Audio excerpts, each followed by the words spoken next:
Hello అండి. ఎలా ఉన్నారు? నేను ఈరోజు షక్కరపారా చేశానండి. చాలా టేస్టీగా ఉంటాయి. చాలా ఈజీ కూడా చేసుకుంటాం.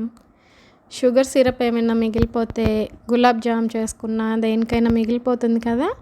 ఆ షుగర్ సిరప్‌తో ఇలా చేసేసుకోవచ్చు. ఒకవేళ షుగర్ సిరప్ లేకపోయినా మనం ఫ్రెష్‌గా తయారు చేసుకొని ఇలా కలిపేసుకోవచ్చు.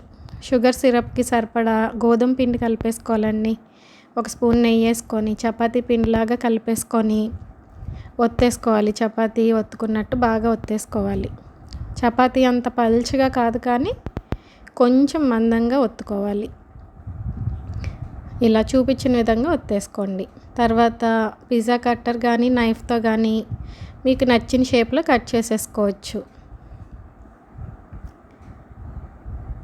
నాకేది అంత వేస్ట్ చేయటం ఇష్టం ఉండదండి. షుగర్ సిరప్ మిగిలిపోతే ఇలా చేసేస్తూ ఉంటాను. ఒకవేళ షుగర్ సిరప్ కాకపోయినా ఒక 1 కప్ గోధుమ పిండికి ఒక పావు కప్ షుగర్ పౌడర్ కలుపుకొని కూడా చేసేసుకోవచ్చు. ఈజీగా అయిపోతాయి. ఇలా కట్ చేసుకున్న పీసెస్‌ని వేడి ఆయిల్‌లో వేసుకొని డీప్ ఫ్రై చేసుకోవాలి. వేసిన వెంటనే కలిపేయకూడదండి. పొడి పొడిగా అయిపోతాయి. కొంచెం సేపు ఫ్రై అయ్యాక అప్పుడు కలుపుకోండి. చక్కగా మంచి గోల్డెన్ బ్రౌన్ వచ్చాక తీసేసుకోవాలి. చాలా బాగుంటాయండి. పిల్లలకు కూడా చాలా హెల్తీ ఇది.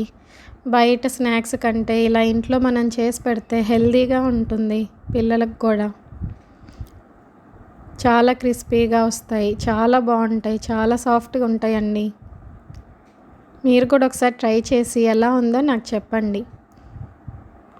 Thank you. సబ్స్క్రైబ్ చేసుకోండి, లైక్ చేయండి, షేర్ చేయండి.